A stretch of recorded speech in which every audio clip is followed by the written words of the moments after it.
education.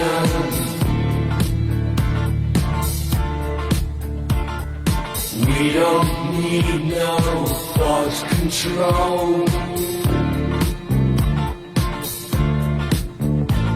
No dark sarcasm in the classroom. Hello, and welcome to We Listen to Pink Floyd because they have a bunch of songs about society. We are Lost Futures, a Mark Fisher podcast, and I'm Steve. And I'm Marlowe. And today we are going over Chapter 4 of Capitalist Realism, Reflexive Impotence, Immobilization, and Liberal Communism. And what we just listened to was a very modernist, Fordist complaint about the harsh disciplinary society as found in the institution of schools, as talked about by Michel Foucault.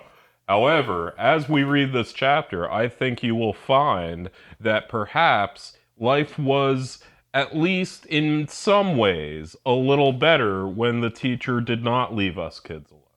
That when we have that structure to look back on, and by having that taken away from us, what have we lost? Yeah, so Mark Fisher starts by comparing British and French students in the modern era after the 60s and 70s. He says, by contrast with their forebears in the 1960s and 70s, British students today appear to be politically disengaged. While French students can still be found on the streets protesting against neoliberalism, British students, whose situation is incomparably worse, seem resigned to their fate. Yeah, these opening lines get him to talking about the idea of reflexive impotence. So reflexive impotence for Fisher is essentially the condition that arises from the understanding that things are bad, but the belief based upon experience that there's nothing to be done to make them better. And Fisher kind of tellingly in the opening paragraph, really, the knowledge that reflexivity, so the reflexiveness in the reflexive impotence, is not a passive observation of an already existing state of affairs. It is a self-fulfilling prophecy. So, spoiler for this chapter, he's also going to engage with ideas of action and praxis, and how, it's sort of the Marxist dialectic between material conditions being both man-created, but also exterior condition, but also subject to man's creation. The old adage, man does not make his history, but he chooses it. Or despite having all the knowledge of how bad your life is still going to be bad. Sort of what he's saying. Well, I mean, what he's saying with reflexive impotence is just generally the idea that, the British student sees no efficaciousness in participating in politics. Doesn't see that as a path to make their lives better.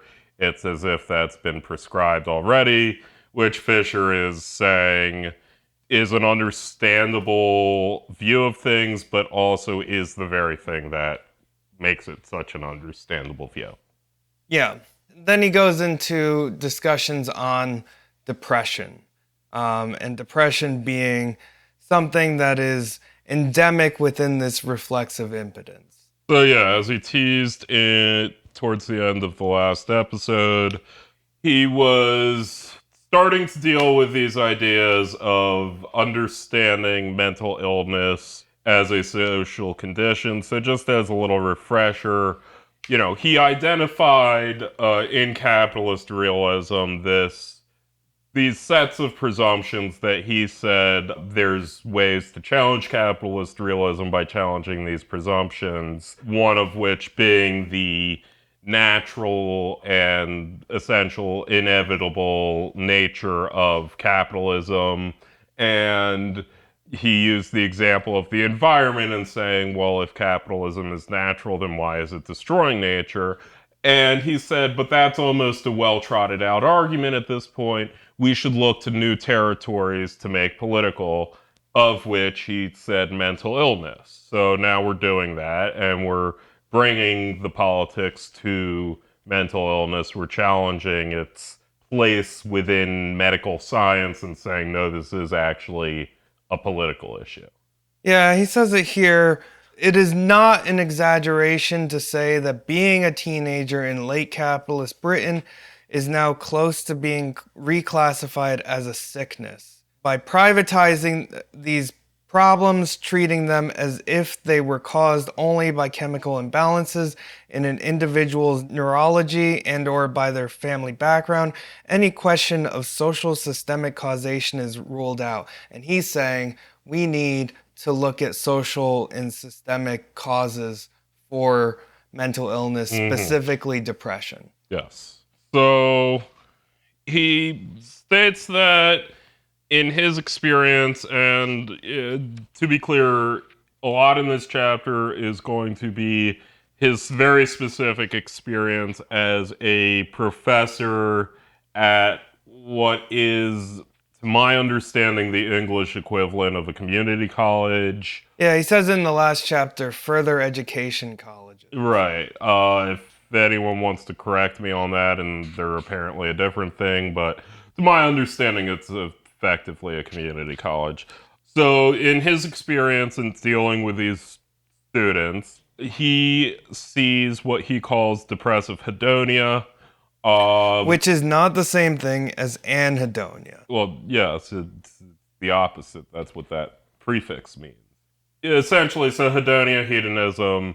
So anhedonia is the classical understanding of depression, which is an inability to gain pleasure from activities that would normally bring you pleasure. Depressive hedonia to him is the inability to engage in activities that other than those which bring pleasure. Right. And we didn't really cover it in our main episode, but we did cover it in a special episode. So please sign up for the Patreon. But, this kind of comes to certain views of the movie WALL-E from different authors we looked at. One of which is this notion of Lacanian jouissance and Zizek's idea of the anal father, which is basically both Lacan and Zizek's notion that in modern society or postmodern society or what have you, it's being increasingly...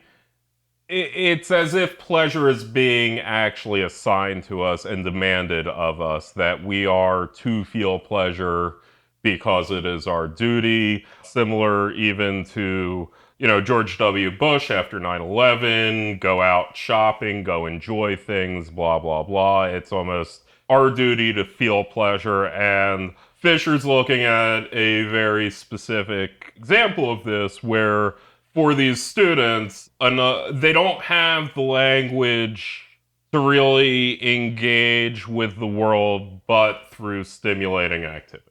Yeah, and the more modern example than the one he gives is smartphones. Right. People that are always looking at their smartphones, playing games on their smartphones. Like, that's the classic rendering in a lot of popular media. Which I mean, the idea of, we're getting into where this chapter has always, for both of us, sort of been this borderline place where it dances on a lot of these, for lack of a better, boomery ideas about kids on their phones, blah, blah, blah. I think we both independently have started calling it the damn kids chapter. Yeah. But he's making a nuanced critique, and... from that idea of why is someone constantly looking at their phone? Well, it's slightly uncomfortable to not be looking at your phone. There's a lot going on that you could be missing on. You need to be engaged. it's demanded of you to be constantly engaged for many jobs in school now. You're expected to answer emails 24/7. You're expected to be reachable by phone 24/7. And if that's the expectation of you, that you need to be constantly on your phone for your, ostensible duties, then why not be on your phone for pleasure the rest of the time? Right. And it does seem to work within his kind of critique of, well, capitalism is territorializing more of your brain and also taking up more and more of your time. And it seems like this is a good example of, well, if you have to be on your phone for work and you can also be on your phone for pleasure, there's far more of a line that's blurred between pleasure and work. And he starts to, I think more so as the chapter goes on, get into this idea of the blurring of these previously distinct boundaries between work time and your time, education and graduation, etc., etc. But he starts by the first explicit, and I think I've mentioned its implicit references earlier in this book, but the first explicit reference to the Foucault-Deleuze idea of discipline and control society. Yeah. Which is to say disciplined societies, and control societies. And he references specifically the essay that we both read. And if you're interested in studying this, I would also recommend reading it by Deleuze, Postscript on the Societies of Control, which you can find online if you're savvy. It's in the Anarchist Library. It's easily accessible.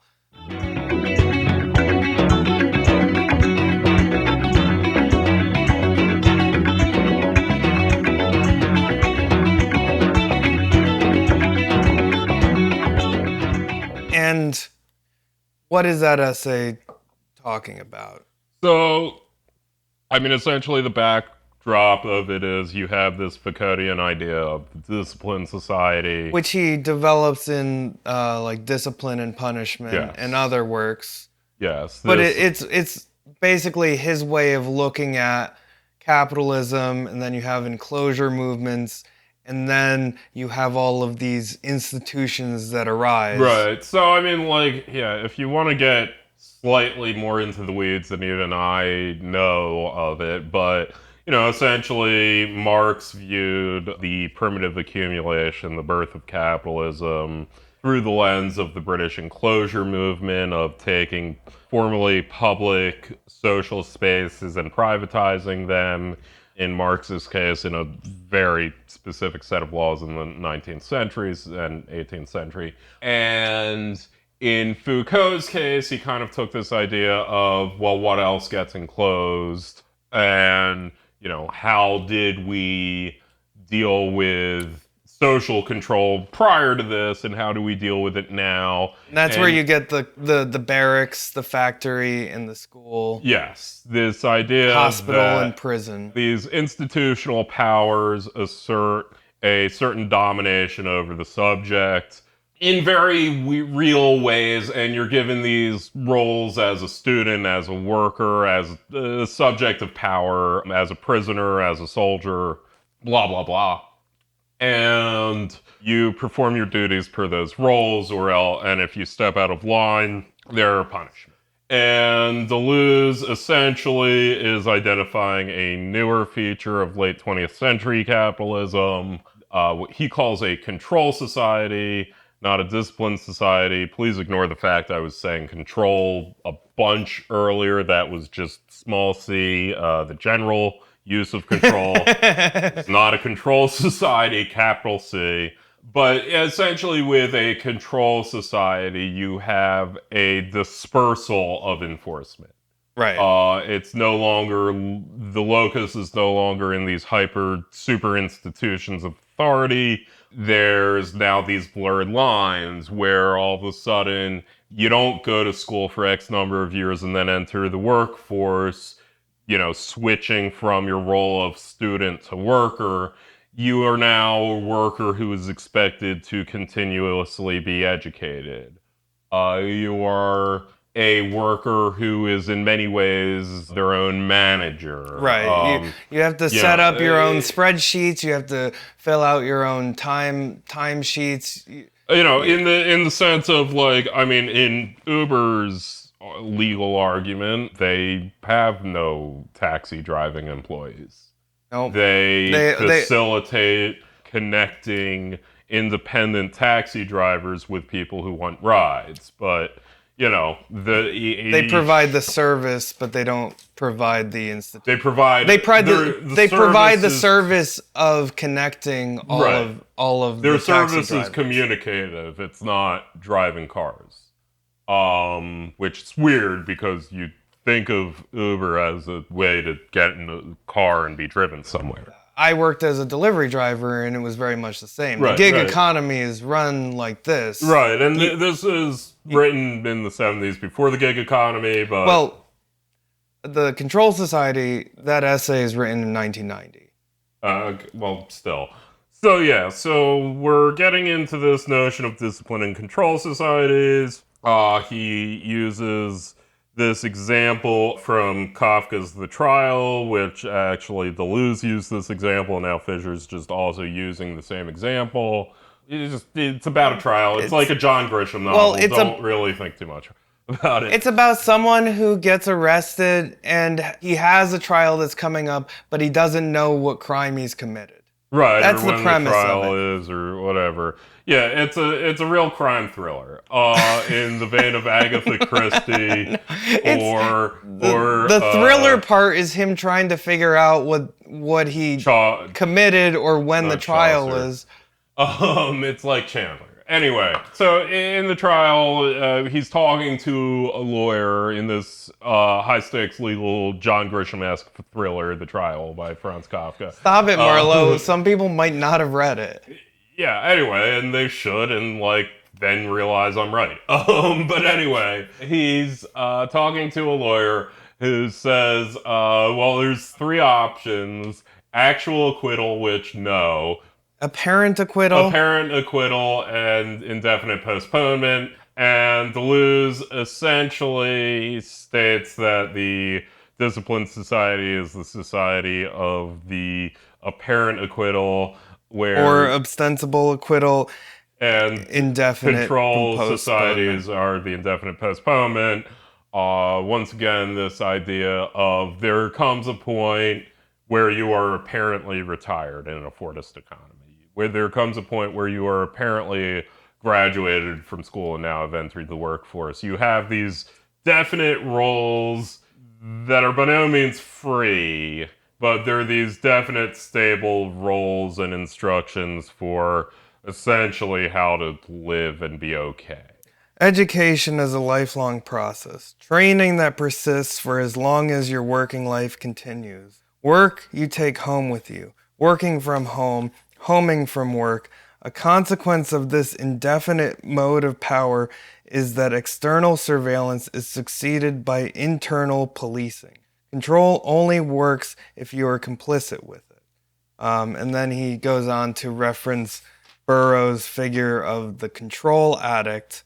Which also Deleuze basically kind of also did. Yeah, and Deleuze identifying Kafka and Burroughs as kind of these prophets of control society is it's nice. It's a nice literary thing, but I think the blending of literary study, cultural critique, and philosophy is really refreshing and nice, especially if you are coming at it from a literary background or a, general cultural background. It's one of the great things I love about this book is how it blends these kind of genres. In many ways, the reason you know Kafka-esque to me and what it means is partially because of I don't know if that's true, but it feels true, and I don't care if it's wrong. So anyway, now he starts bitching about his students.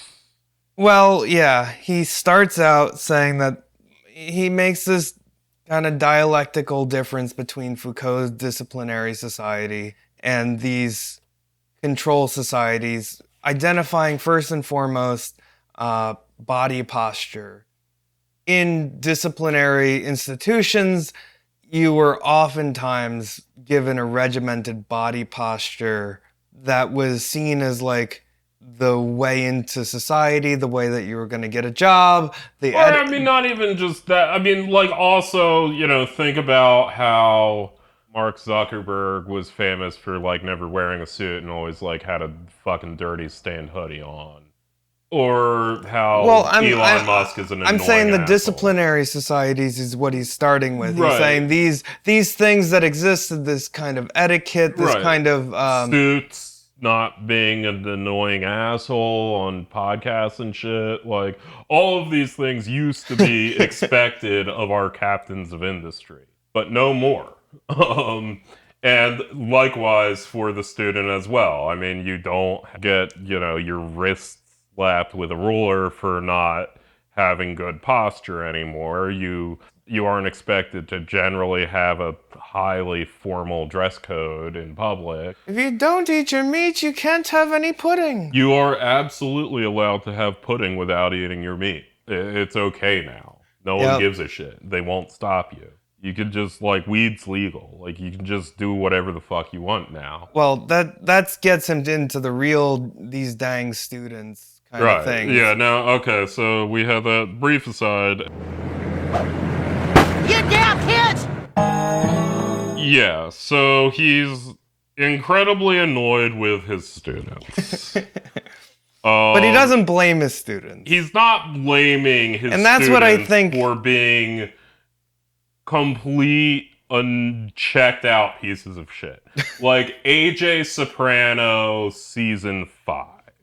Yeah, so, he discusses how a lot of them do deal with depression, a lot of them are borderline illiterate, a lot of them... They have dyslexia. Yeah, a lot of them, like, just kind of check out and can't engage with material, that requires reading more than a few sentences. They're used to this fast-paced, and it's interesting he's writing this even at a time before School of Life, really. That's what made his Nietzsche comment made me think of this. So he mentions that the students cannot deal with Nietzsche. They are stupid, slovenly Untermensch who cannot deal with generational genius Friedrich Nietzsche. Yeah, he says a very funny statement. To be bored simply means to be removed from the communicative sensation stimulus matrix of texting, YouTube, and fast food. To be denied, for a moment, the constant flow of sugary gratification on demand. Some students want Nietzsche in the same way that they want a hamburger. They fail to grasp, and the logic of the consumer system encourages this misapprehension that the indigestibility, the difficulty is. And that is true. Nietzsche constantly complained of digestive issues. Yeah. It's 75% of his writing. But anyway. Well, he was sickly and couldn't eat anything. Yeah, no, like, I'm not joking. I'm not just saying, like, oh, yeah, he, like, complained like, his tummy hurt a lot. No, like, literally, he complained his tummy hurt a lot. And what I was saying is, it's, like, kind of interesting he's writing this now, or he's writing this before the School of Life YouTube channel existed, because that is what he's discussing, how students want Nietzsche. It's just these, like, fucking 6-minute videos about, like, Nietzsche means that you should believe in yourself. God, I hope, like, we don't ever get in a position where, like, a School of Life person could be a guest. I don't know why that would happen, but burning that bridge now. And he's kind of positing and like, why are they like this? Why don't they have this? And his answer is control society doesn't give them any discipline. The disciplined daddy. Right. Well, I mean, it's this idea that everything's boiled down essentially to a market logic, right? So, at the end of the day, you're in school because that's a service that you're purchasing.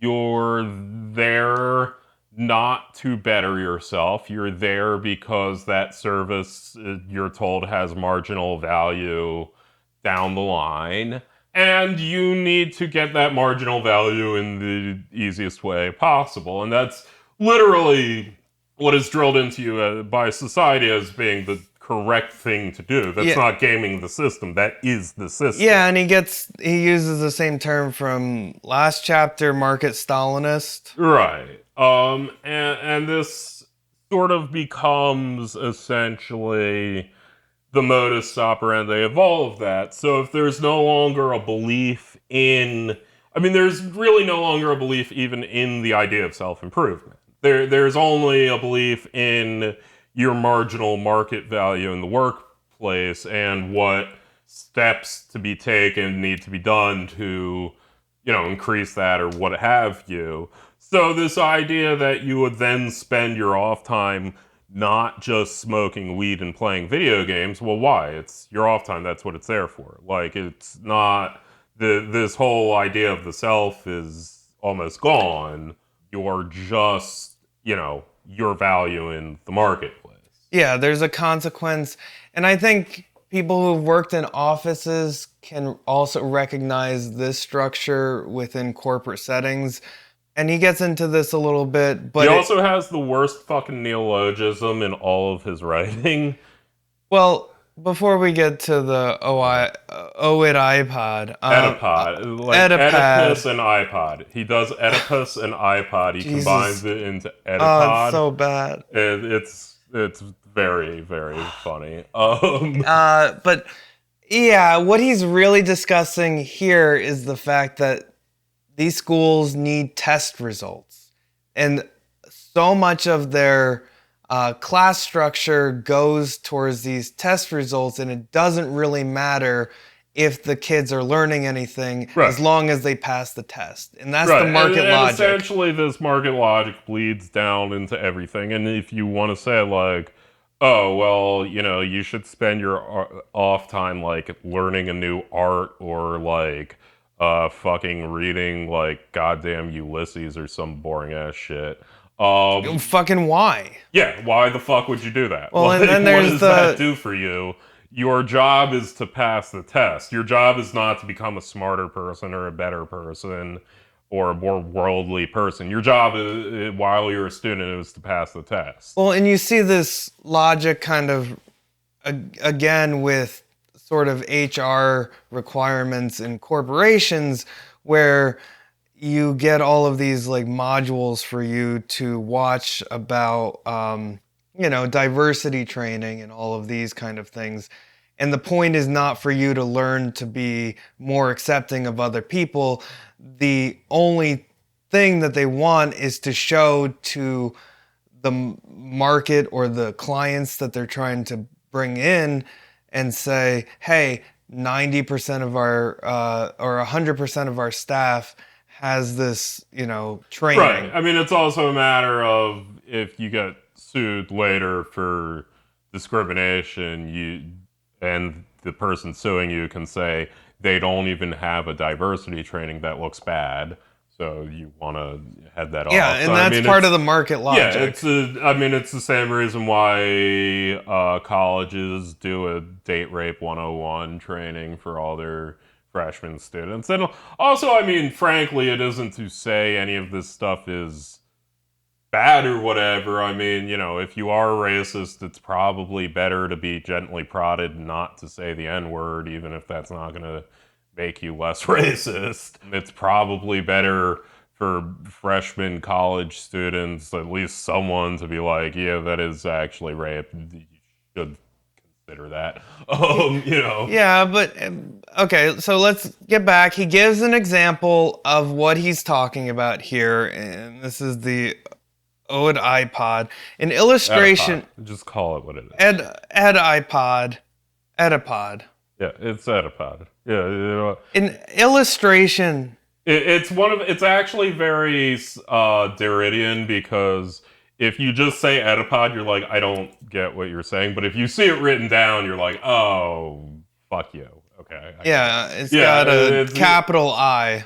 Well, yeah, and OED and blah blah blah. Yeah, no, I mean it's if you see it written down, you get it. But anyway, Oedipus iPod. In illustration, I challenged one student about why he always wore headphones in class. He replied that it doesn't matter because he wasn't actually playing any music. In another lesson, he was playing music at a very low volume through the headphones without wearing them. When I asked him to switch it off, he replied that even he couldn't hear it. Why wear the headphones without playing music, or play music without wearing the headphones? And his answer, and Fisher's answer is, because the presence of the phones on the ears, or the knowledge that the music is playing, even if he couldn't hear it, was a reassurance that the matrix was still there, within reach. Besides, in a classic example of interpassivity, if the music was still playing, even if he couldn't hear it, then the player could still enjoy it on his behalf. I've always pictured that scene as Fisher arguing with literally Ollie G.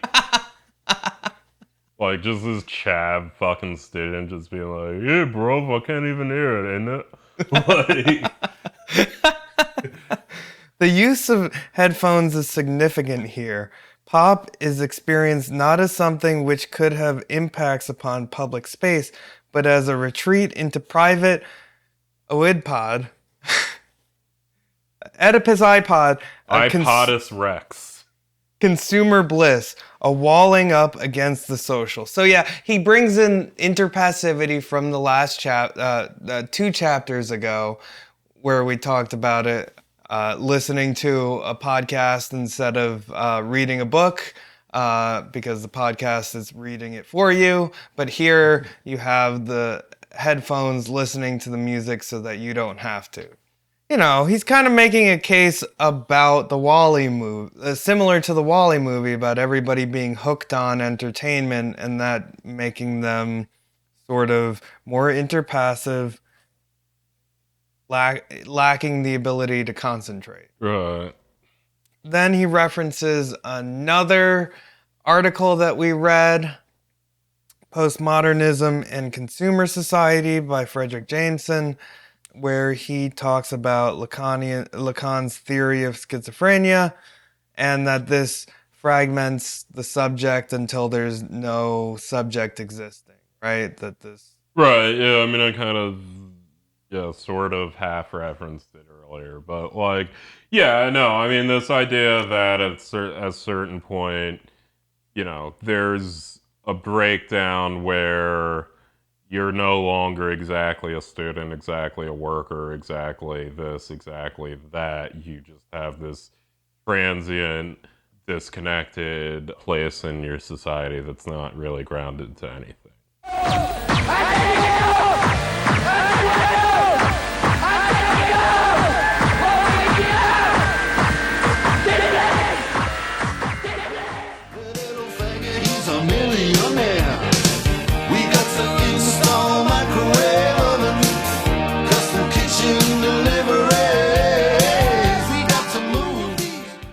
All right, we are back. And when we left off, we were talking about Frederick Jameson and the postmodernism and consumer society. Then he gets into a bit about cybernetic or the cyber futures. Yeah, so he makes a brief reference to Neuromancer, which neither of us have read, but it's on my bookshelf. But, you know, it's a similar idea of... I mean, it's like similar to Burroughs and the Control Freak and the... Case? The character Case? Yeah, I guess. I don't actually... I mean, I know, like, it's about your brain being connected to the internet but in the 80s, but... yeah, his amphetamine addiction in the book, and I mean, it's kind of a genre-defining book, so it's a trope in a lot of cyberpunk, this, you know, a very amphetamine-driven characters and that sort of thing. as kind of a representation of the neuroses of late capitalism. And he kind of brings this to this idea of post-lexia and this idea that capitalism kind of as a pattern moves away from reading as a necessity. Reading and writing. Yeah. Reading and writing, as Deleuze says, Deleuze and Guattari say in Anti-Oedipus, writing has never been capitalism's thing. Capitalism is profoundly illiterate. Electric language does not go by way of the voice or writing. Data processing does without them both. And he points out that many successful businessmen are dyslexic or have post-lexical, that they basically don't need to read or write if you are just telling a secretary to do something or you're just looking at charts. Mm-hmm. And I always think of, when we get to this, I think of Trump. There were a lot of stories about Trump during his administration. Generally people making fun of him for not being able to read or not liking long sentences. And I mean, like, there's also there's kind of a contrast between Trump and, like, most of your other presidents. Like, within 5 years of running for president, they had a book deal. You know, whether it's Bush one, whether it's Obama, fairly famous for his. Mitt Romney has a book. Trump's one book he always points to is The Art of the Deal, which was written in the fucking 90s. Yeah. And was a self-help book. It was essentially a functional, somewhat pseudoscientific book for a mass market that wants their books to do things for them. So yeah, I think that is an interesting. Yeah, and all the stories coming out about him liking pictures versus liking a briefing in the morning, or liking just to look at charts instead of looking at facts and stuff. You know, they talked about this a lot during his administration, and there were a bunch of books that came out of investigation, and it was always a story that came up. Trump doesn't like to read. Trump doesn't know how to read. I never indulge myself in just liberal Trump bashing, and it's kind of fun. I never do this for me. I always... You never stoop that low, but now that you are, you kind of like it. You're trying it on. Yeah, I mean, it's like cliche or whatever, but yeah, it's it's just a big dumb baby. Yeah. But yeah, anyway, so but more so than that, we kind of live in, and I feel like a lot of this is at once cliche, but also prescient, but also I want to be cautious of that, because it's kind of like, oh wow, Deleuze was writing all this in 1990, but then if you remember 1990, kind of everyone was fucking writing that shit. Like, everyone was like, being like, oh yeah, you're glued to the idiot tube and you're watching. Yeah, this whatever culture that is permeating. Right.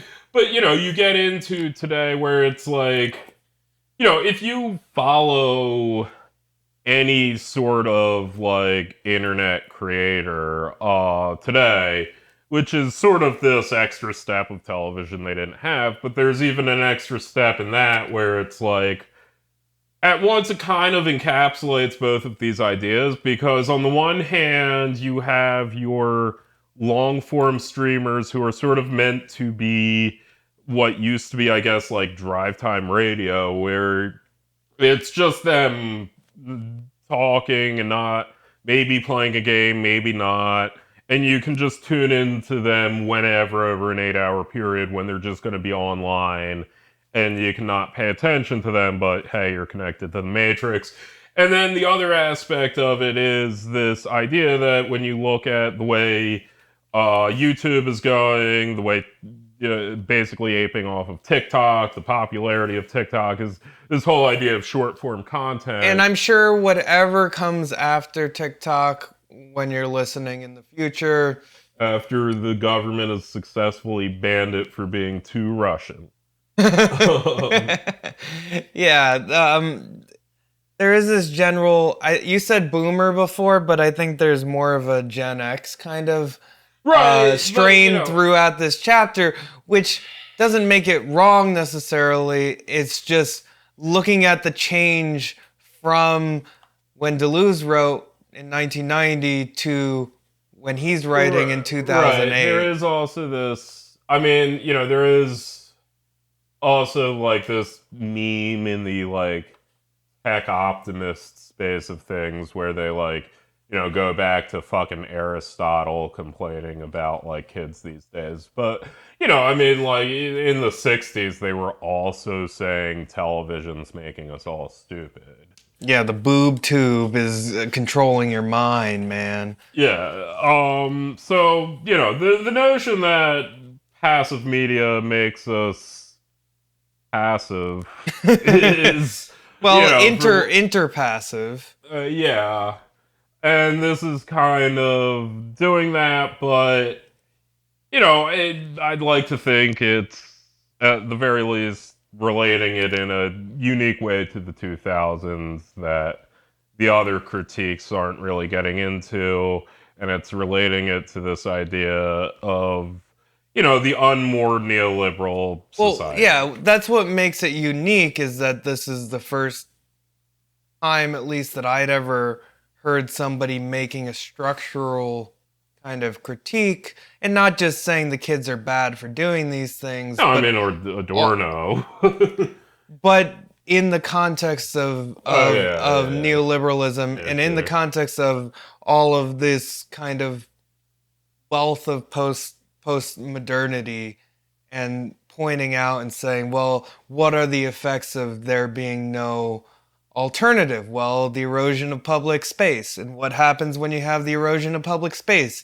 You have this new way of administering discipline, or at least like having this new way of falling upwards or failing upwards that doesn't require students to have any investment in the work that they're doing, which was always, in fact, arguably rewards the opposite. And was always sort of the case, but here we have it that it, as you say, rewards the opposite and actually brings people into the workplace without an alternative, without a public space to kind of fall back on, or a job that will last your entire life. And then what do you have is a lot of people who are depressed.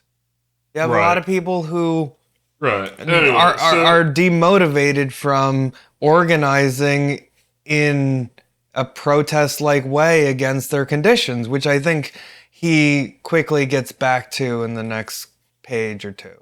Yeah, well, anyway, so now he basically is saying that these effects of the students, of course, are affecting the teachers because it's effectively impossible to teach in these conditions. For structural reasons. Right. It's impossible to make things unboring when boredom is essentially the default mode and escaping boredom is the object petit of all your students. He goes more into how annoying his fucking students are. It's worth stressing that none of the students I taught had any legal obligation to be at college. Yeah, thanks, Mark. I'm aware. I get it. They could leave if they wanted to.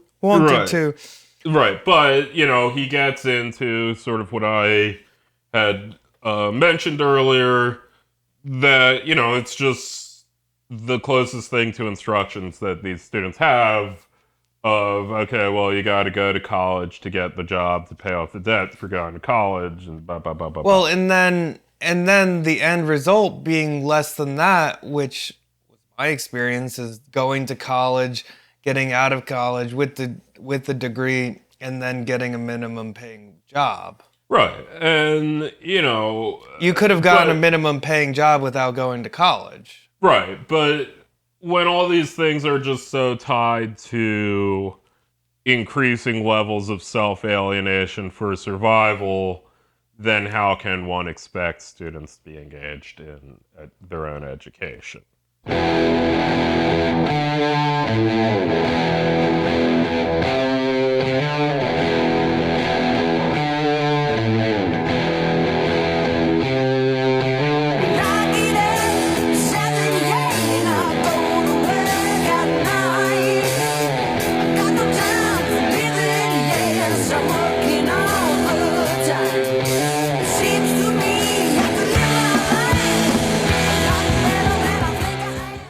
So yeah, now we kind of get into the '06 French student protests.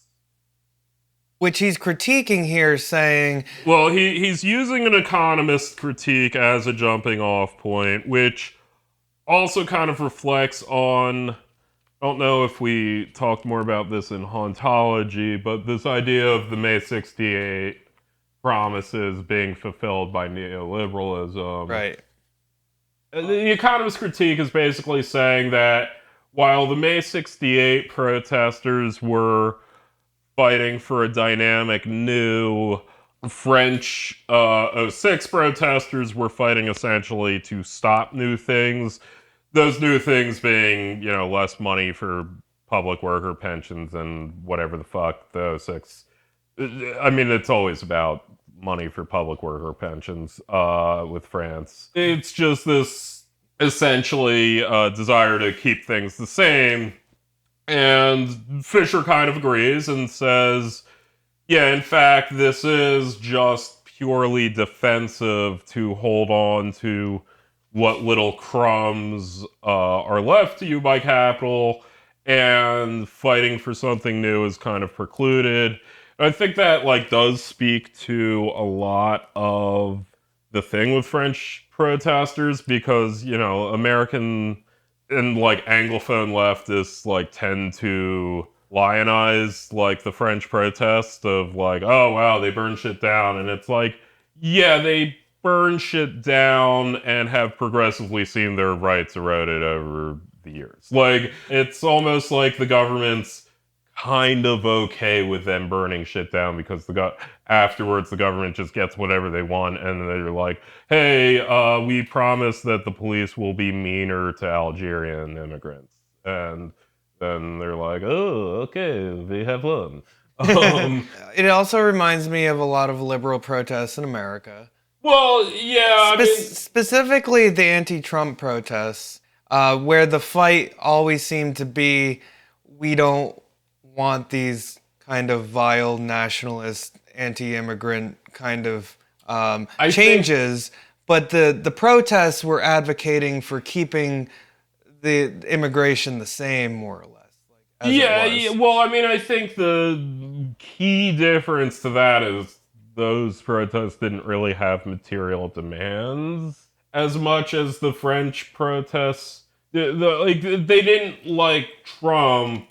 It wasn't because any one of them were necessarily making less money under Trump, or any one of them was, in some cases they were immigrants, but there also wasn't a key set of demands about what we ought to do with immigration law. And, those same protests. Well, that was one example, but I just mean in general, the protests under Trump took on this. The French protests are generally about, there's a law on the books that literally 70% of the French populations will see their pensions cut, because that's the proportion that works in the public sector in France.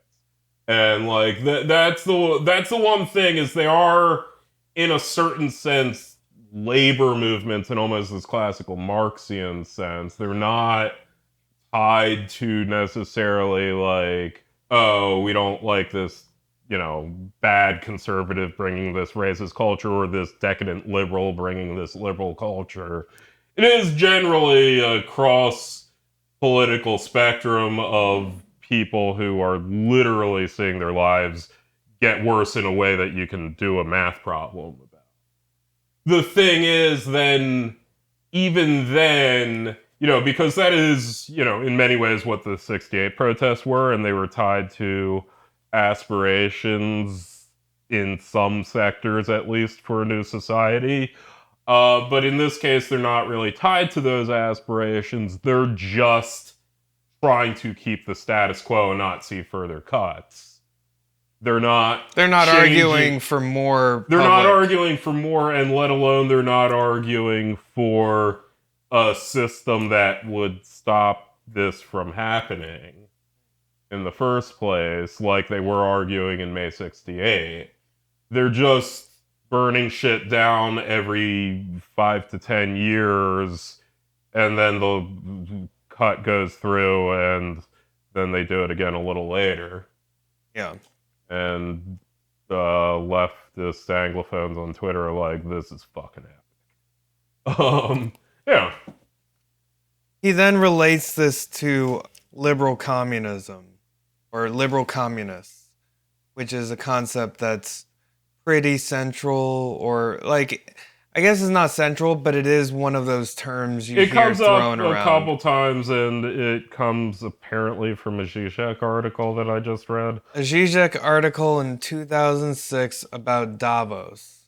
Yeah, so essentially... The article is called Nobody Has to Be Vile, from April 2006 London Review of Books.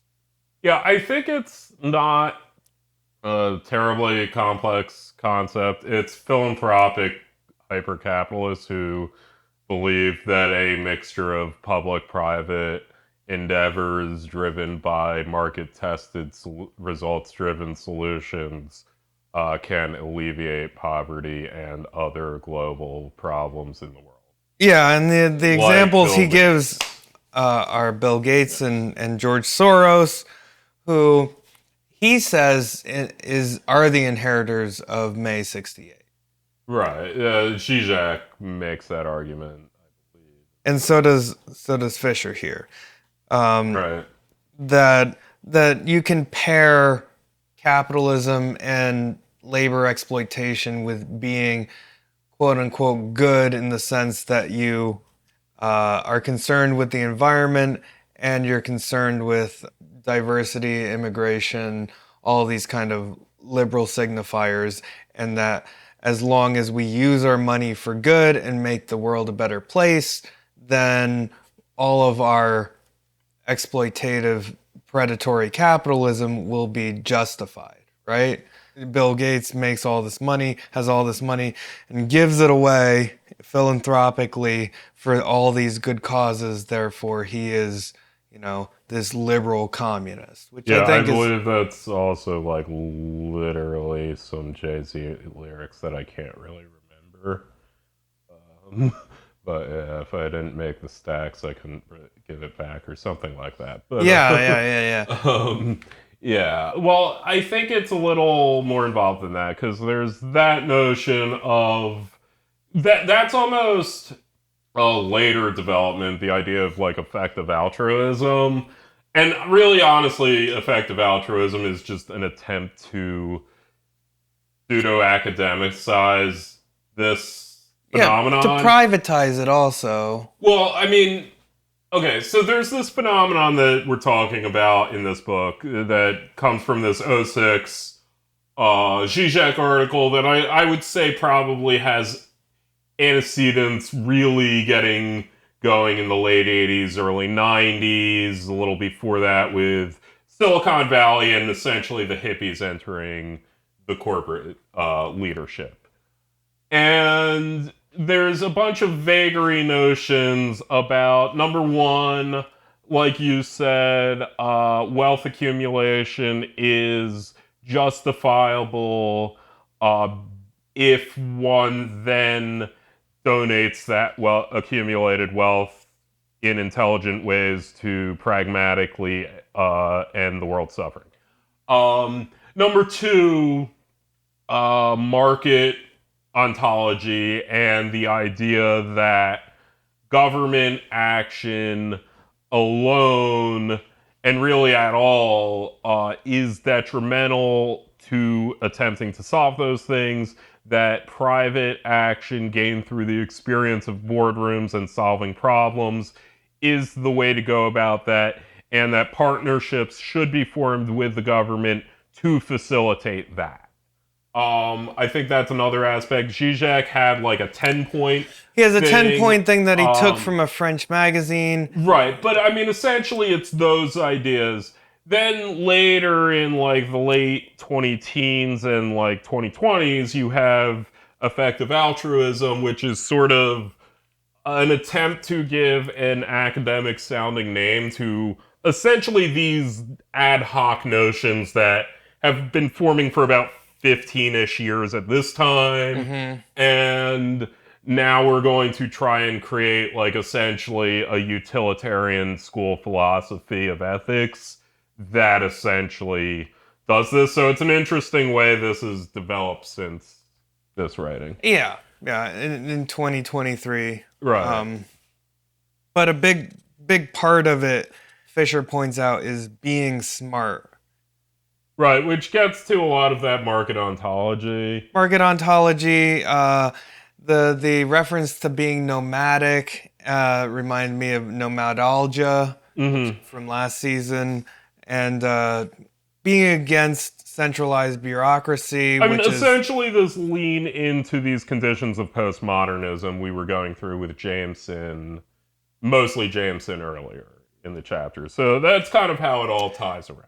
And I think this is a thing to do in these chapters, because we do a lot of, like, and then he gets into...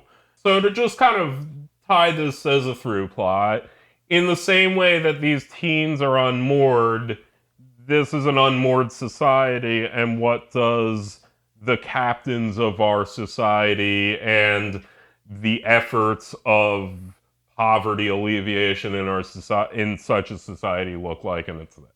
Yeah, he's to relate it all to the chapter. Part 7 is you shall return to school, engage in permanent education.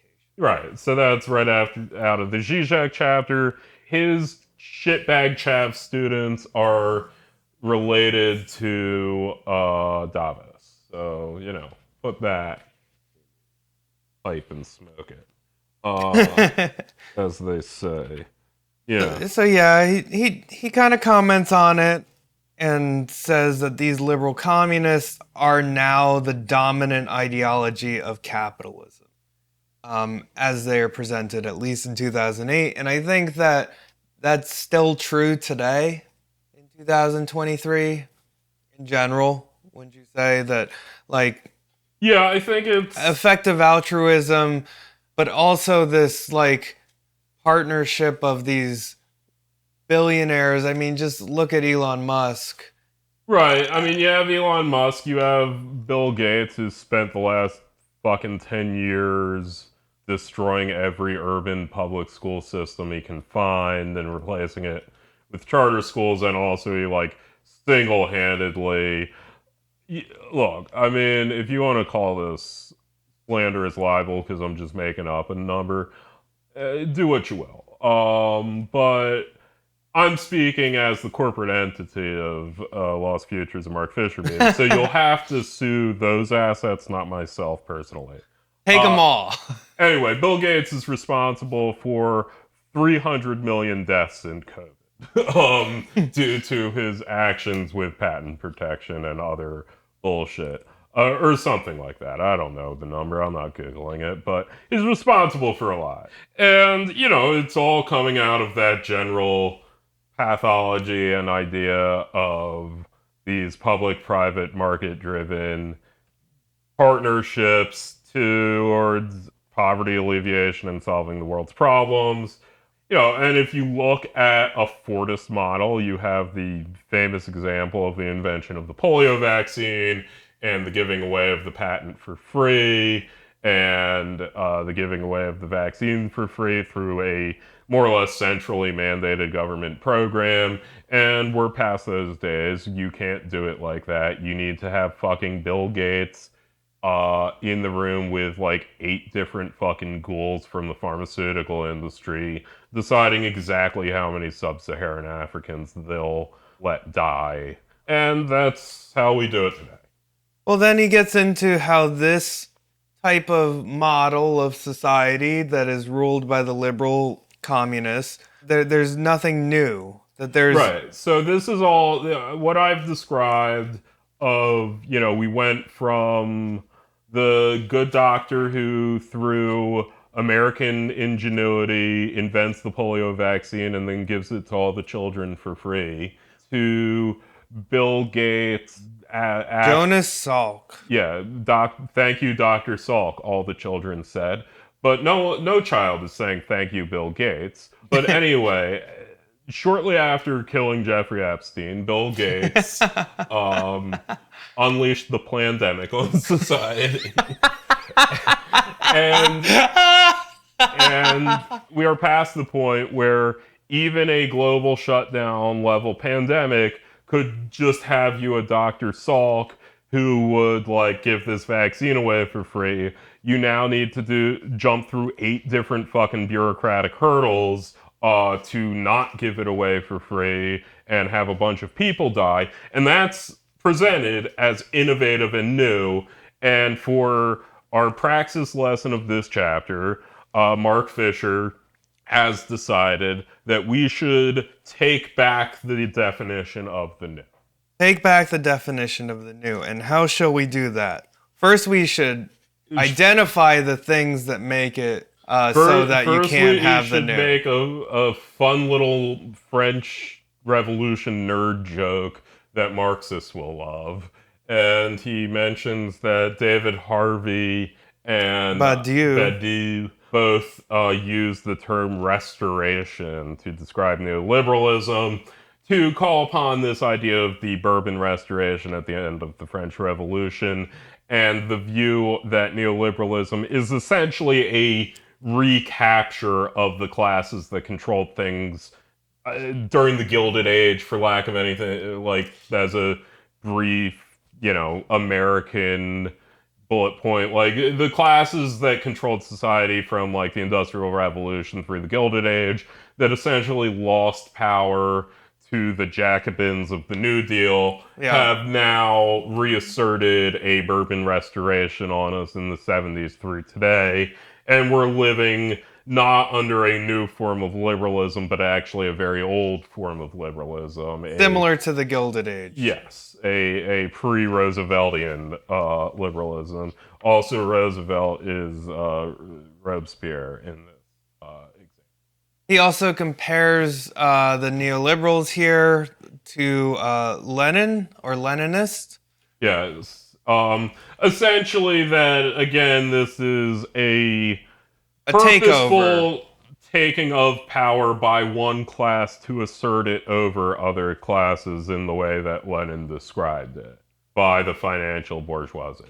And that think tanks are the intellectual vanguard to create the ideological climate in which capitalist realism could flourish. And here that reminds me of being smart being the kind of thing that the liberal communists do. And the intellectual vanguard here seems to speak to this smartness, that in order to reassert and have this restoration or bringing back of the bourgeois class that never really went away, but kind of got sidelined a little bit. Yeah. There were always capitalists that were owning industries. But they essentially got forced into giving up quite a lot of power. Right. They gave up quite a bit of it, and now they're back. And he then goes into how we can sort of develop strategies in order to recapture this. And what are those strategies? Can't do that, which is to say we can't organize around the old ways of the Fordist model of disciplinary regimes, because there is no such thing as a Fordist model of production. And so we're outside of discipline zone. We need control. We need to take control. And how do we do that? Deleuze kind of says that we need to be creative. Deleuze is always saying we need to be creative. It's his most favorite thing to say. We need to reassert a motivated political jaunt, and we need to take all of that permanent training and requested apprenticeship, and we need to redirect that energy into fighting with our elders, I think is more or less what Deleuze is saying. And he's not saying that it's not there. He's saying that they're making you do all these things like education classes until you die. They're making you feel like you have to constantly develop yourself and become better as a person because they don't want you to redirect your energy towards arguing against this dominant capitalist culture that has beat you down into submission and made you the person that's slumped in the chair rather than sitting straight up. Yeah, he's basically saying we need to accept that we're no longer in a disciplinary society. We need to be in a control society. Our enemies are thinking differently. We need to also think differently. We need to say that the things that they're saying are the new aren't the new. We need to capture the new. And he basically ends this chapter with, next chapter, we're going to look more closely at what post-Fordism means in order to better understand how we need to fight on these.